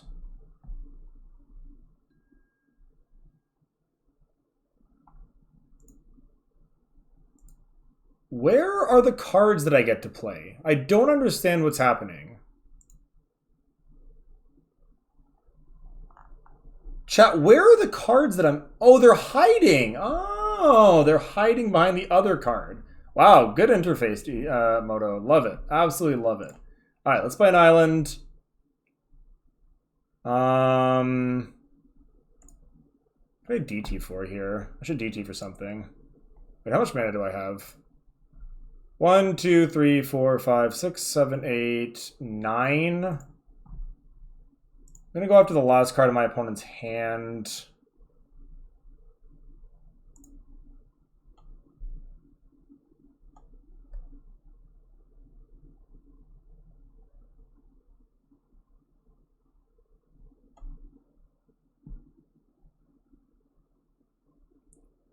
I guess that's where the Shriek Maw went temporarily. I mean, it's kind of whatever. Yeah, okay, my opponent's just done with it. Interesting that they didn't want to show me what that last card was. They chose to concede rather than show me it, which is like whatever, I'm fine with that, but spicy game, that's for sure. Yo, this deck is nice. We have been doing some very silly things with this deck. Alright, this opponent I actually don't think I want Manglehorn in against. Which might be the first time I say that. Do I want Eureka in against this opponent? They didn't really have a lot of, like... Well, that's not true. No, they still have, like, Frost Titan and random garbage like that. Like, I could still get my ass completely handed to me by Eureka. I think the answer is, as usual, chat, just never play Eureka. This card is awful. Still never found a window for Lutri, but that's mostly just because we kept drawing just Haymakers after Haymakers. Like, oh no. So unlucky. So I'm not going to worry about that too much.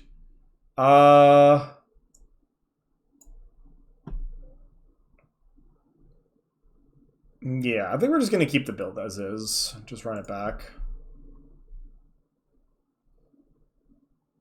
That was a beautiful picture, honestly. Just multiple Planeswalkers. Narset, Ashiok, Bolas, Tibalt. Just royal flush.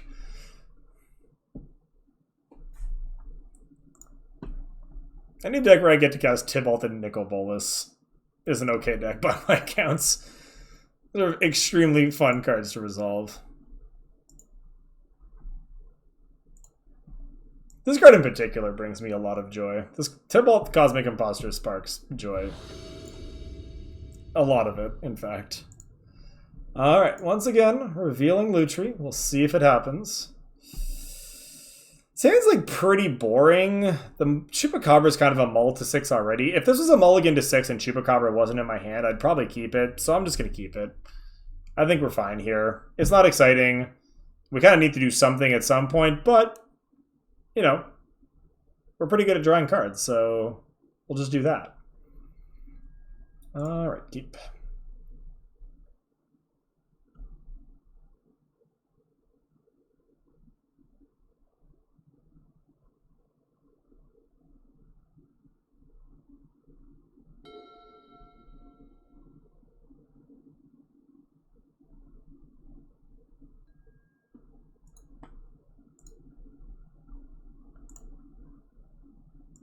Awkwardly drew a red source before a black source, but what are you going to do?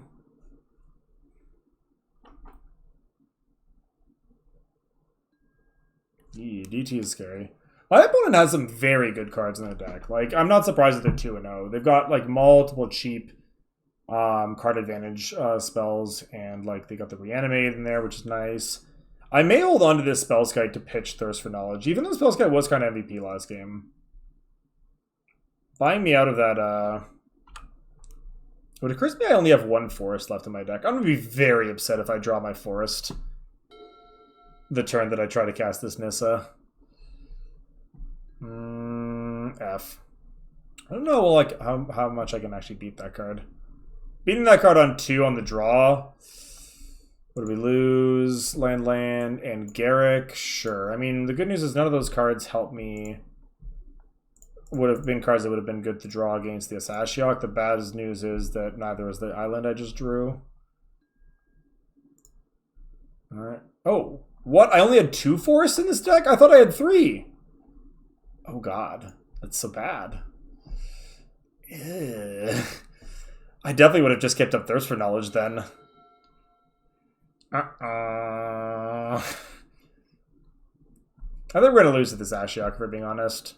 I'm going to give it, like, a couple more draw steps, maybe 1 or 2. They hit Sakura Tribe, and we lost Dimir Signet once upon a time. Again, not the end of the world. Wow, this is, like, a weird overlay. It, like, gives it, like, a strange text box. Looks so weird on the full art lands. That's wrong. I don't like that. All right, sure. That seems fine. What are my outs to this card? Binding of the Old Gods. Ashiok's not really an out. Binding of the Old Gods, Maelstrom Pulse are my permanent outs. Then I've got like some temporary outs in the forms of other cards. Do Not Love does not spark joy, but think we gotta do what we gotta do. So we're gonna cast this here Talisman. Then I think I'm gonna upkeep the Thirst for Knowledge. I'm gonna do it on their turn, but before they see an extra card for the turn.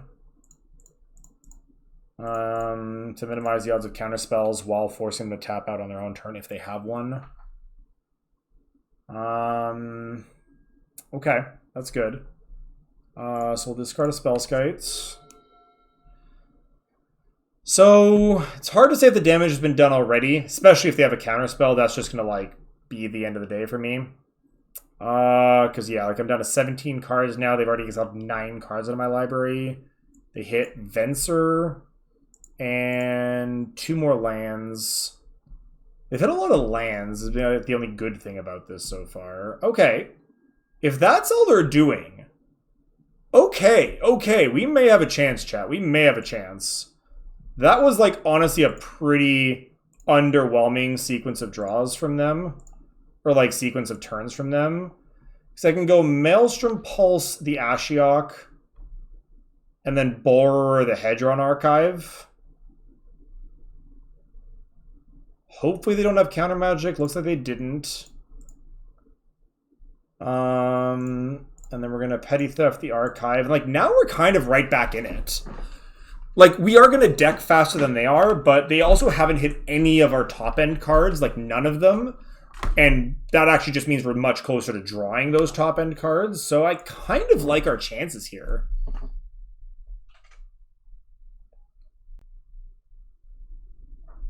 This is, like, really not bad, all things considered. For what could have happened? Yeah, they're just spending their turn recasting an archive. Like, that's fine. Good lord, I love this deck. I might mention how much I love this deck, chat, because I probably haven't enough yet, and I just feel like I need to do it again. We also just like always have like exactly the right mana for it. Like it's so good. They didn't show me Spelltide last time. They don't have it this time. This is fine. This is fine. I'm gonna actually take out 2 cards from their hand here. I want to put them on as few cards as possible. Maybe even force them to crack their Hedron Archive here. So they're having to choose what to exile here, which is always a good thing as far as I'm concerned.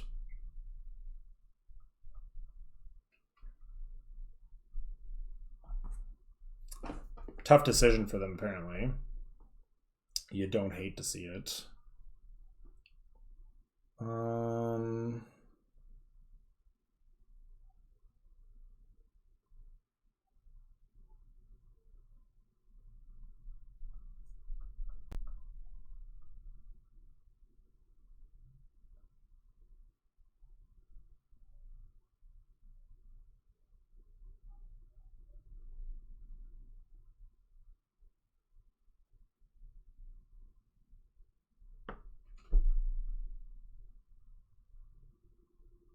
Exiled Frost Titan and Fae of Wishes. What did they keep?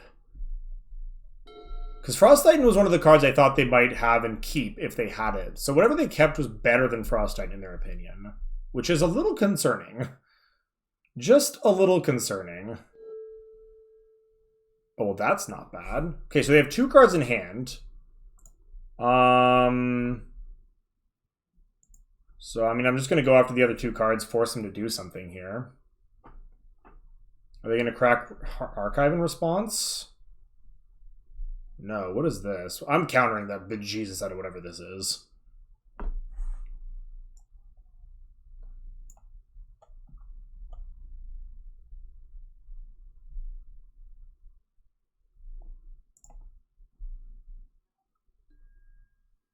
Take through time? Not a chance. Yeah, it's not going to let me cast anything else this turn, so I may as well just hard cast this.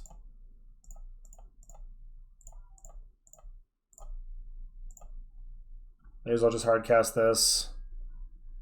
And get their last card.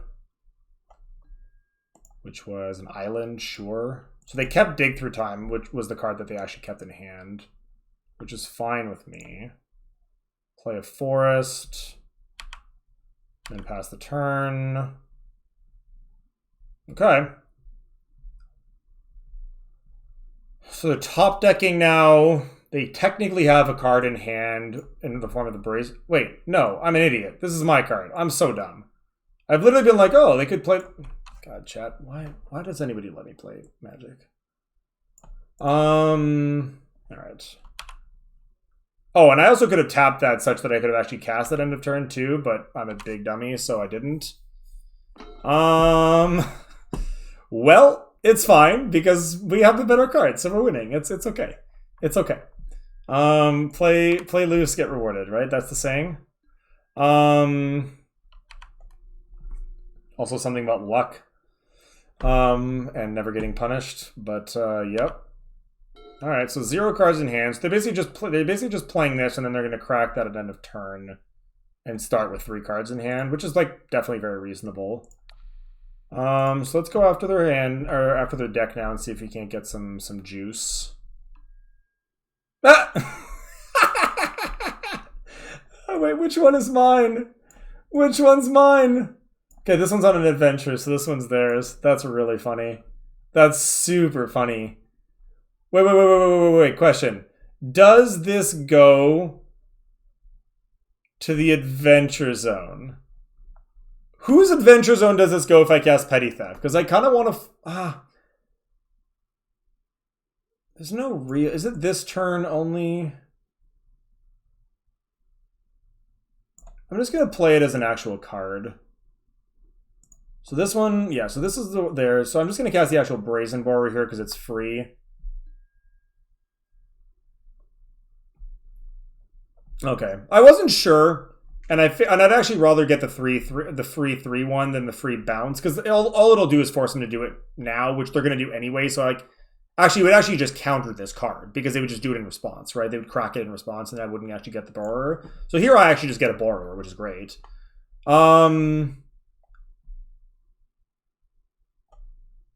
So let's see. Here I get to go 1, 2, 3, 4, 5, 6. And then Consecrated Sphinx. They're probably going to have to crack it in response here. Interesting. I wonder if I should have actually played the Sphinx first.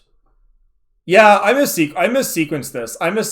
I should have played the Sphinx first because it would have forced... oh, Vampiric Tutor, huh? It's a little scary. Well, they can get whatever the best remaining card that they have is, which is probably not a good thing for me. They get reanimate on like... No, the Frost Titan is gone. So that's not even really a thing. We'll have to find out what the best card is then. Interesting. So what I should have done here was yeah, no, I missequenced this a couple of different ways. Playing against control always makes me a little bit nervous, even when I have a nickel Bolas and they have no cards in hand. Go figure. I still think we're ultimately going to do fine here.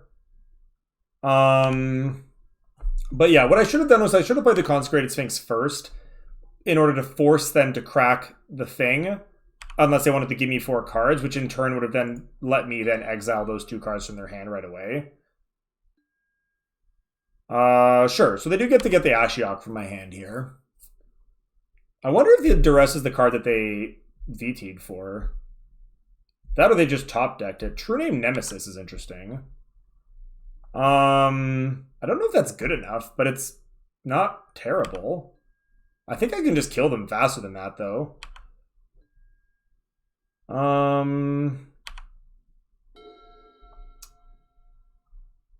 So, yeah, so this is part of all my stuff. 11, 7, they go to 4. Yeah, so it's not worth bolting them with the Nicol Bolas yet. Let's just roll up on them again. Hit Snapcaster Mage. What does that do here? It's kind of spicy.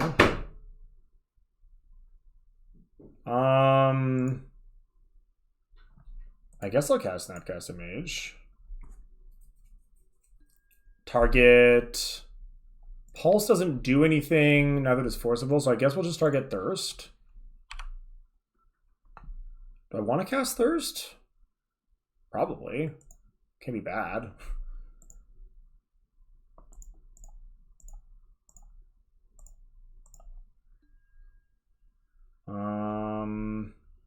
One, two, three, four, 5, 6, 7.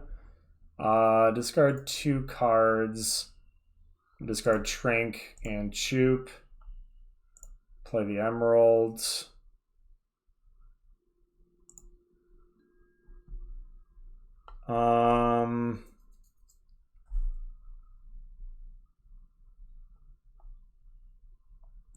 Hang on, I missed something in chat here. What's what are we trying to figure out right now?